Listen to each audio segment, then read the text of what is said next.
Bonjour et bienvenue sur cette chaîne YouTube, je suis ravi de vous retrouver. Je suis Antoine Menet, préparateur mental et aujourd'hui j'ai envie de vous parler de comment est-ce qu'on choisit un préparateur mental, notamment si vous êtes joueur de golf, joueuse de golf, bref si vous avez envie de progresser dans le golf et que vous cherchez quelqu'un pour vous accompagner, on en parle tout de suite. Je suis Antoine Menet, je suis préparateur mental, peut-être votre préparateur mental si vous suivez cette chaîne depuis longtemps sur internet puisque j'y partage toutes les techniques et les stratégies que j'aborde avec mes clients en préparation mentale. Si vous ne me connaissez pas encore, si vous m'avez trouvé complètement par hasard en cherchant par exemple des choses sur le golf ou la préparation mentale, eh bien profitez-en pour vous abonner, liker cette vidéo et vous abonner évidemment pour ne rien louper de toutes les thématiques que j'y aborde. Alors, comment est-ce qu'on choisit un préparateur mental? Pour moi, il y a 4 choses qui sont importantes à aller regarder. Et la première de ces choses à regarder lorsque vous cherchez un préparateur mental, c'est bien évidemment de savoir s'il est compétent ou pas. Autrement dit, est-ce qu'il a déjà accompagné des personnes, est-ce qu'il a déjà accompagné des sportifs, est-ce qu'il a déjà accompagné des compétitrices, des compétiteurs, bref, où en est-il de sa compétence? Est-ce qu'il a déjà une pratique de terrain? Est-ce qu'il a déjà des résultats? Alors, une des questions qui peut se poser, c'est est-ce qu'il faut choisir un spécialiste du golf ou est-ce qu'il faut choisir un préparateur mental général et généraliste? Alors, évidemment, moi, je suis ce que j'appelle un préparateur mental généraliste. Je n'ai pas une spécialité, une seule. J'accompagne plein de sportifs, des athlètes de toutes les disciplines. Alors, d'un côté, si vous cherchez quelqu'un qui est spécialisé dans le golf, et bien l'avantage, c'est qu'il connaîtra extrêmement bien le golf, vos problématiques, toutes les facettes du jeu. Si vous cherchez quelqu'un qui, au contraire, ou si vous décidez de travailler au contraire avec quelqu'un qui est plutôt de type généraliste, ce qui est mon cas, l'avantage, c'est qu'il aura un regard beaucoup plus large sur le mental dans le sport, qui pourra aller chercher des stratégies dans des disciplines qui sont relativement proches. Je pense au tennis, je pense au poker, voilà. Bref, aller chercher des choses qui ne sont pas directement liées à votre sport, mais vous amener, je dirais, une autre vision aussi et d'autres techniques pour aller enrichir votre mental pour le golf.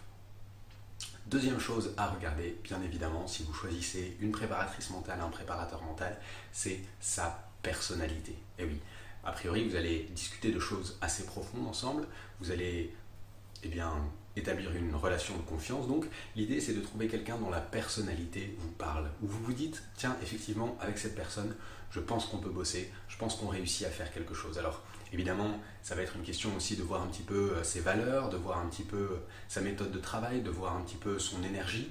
Moi, j'ai pas une énergie qui soit très dans les hurlements, dans le fait de vous pousser, allez, go, go, go, comme on imagine un peu un coach à la Rocky. Donc voilà, c'est pas mon style. Si vous avez besoin de ça, eh bien, probablement qu'il va falloir aller chercher quelqu'un d'autre. Le style d'un coach mental, d'une coach mentale, vous pouvez retrouver ça en suivant cette personne sur les réseaux sociaux, en allant voir, comme vous le faites actuellement, ses vidéos, pourquoi pas sur YouTube, en voyant un petit peu comment est-ce que la personne interagit sur Instagram, sur Facebook. Voilà, c'est intéressant d'aller voir un petit peu comment est-ce que quelqu'un semble câblé pour vous dire est-ce que je sens que j'arrive à travailler avec cette personne. La troisième chose à regarder, je pense, c'est sa technique. De nombreux préparateurs mentaux sont héritières d'une école particulière ou en tout cas ont choisi un outil particulier vers lequel se tourner. Alors certains proposent toute une palette d'outils, d'autres sont un peu plus spécialisés, ce qui est mon cas. Mon outil favori, mon outil de base, c'est l'hypnose, même si là-dessus j'ai construit une approche avec d'autres outils, des outils de respiration, des outils de sophrologie, des outils de détente physique aussi, des outils de PNL bien sûr, puisque c'est une discipline proche de l'hypnose, donc, mais j'ai quand même cette base très forte qui est la base de l'hypnose. Et donc ça peut être intéressant si vous commencez à repérer 2 ou 3 coachs mentaux qui pourraient faire l'affaire, d'aller voir un petit peu quelles sont leurs techniques, quelles sont leurs approches. Pour moi, je ne pense pas qu'il y ait une approche qui soit dominante sur tout. Ce qui est important, c'est l'approche qui vous conviendra. La sophrologie a vraiment cette approche par la gestion du corps, alors que l'hypnose, on est plutôt, même si on va travailler sur l'approche de gestion du corps, on va être d'abord dans la construction de structures mentales, dans la réflexion, dans l'approche plutôt par le cerveau. C'est extrêmement schématique, mais ça peut être intéressant de voir pour vous, si vous avez, voilà, encore une fois, 3-4 personnes dans le viseur, quelles sont leurs techniques, quelles sont leurs approches.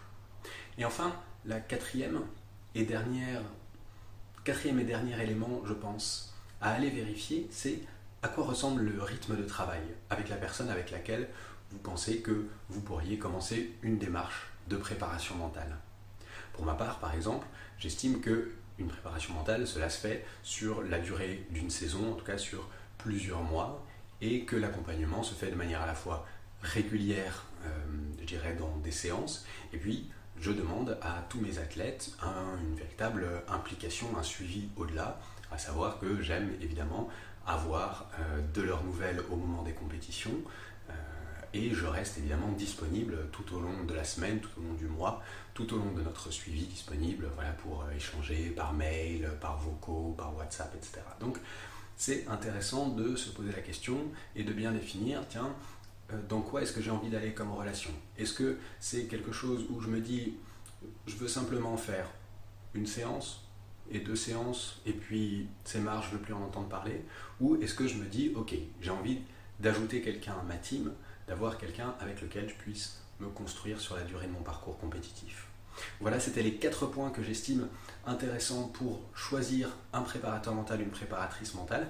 Si, en parlant de ces 4 points, vous vous dites, bah tiens, lui, il les remplit plutôt pour moi, ça m'intéresserait, ce que je vous propose, c'est de cliquer sur le lien qui est dans la description de cette vidéo et qu'on prenne un rendez-vous téléphonique. C'est gratuit, ça ne vous engage à rien et ça permet de discuter un petit peu plus en profondeur, me connaître un petit peu plus que juste par des vidéos YouTube et voir si effectivement ça peut matcher et si ça peut être intéressant qu'on s'accompagne un petit peu, qu'on passe un peu de temps ensemble pour développer votre mental pour le golf. Je vous remercie d'avoir regardé cette vidéo jusqu'ici et je vous dis à très bientôt.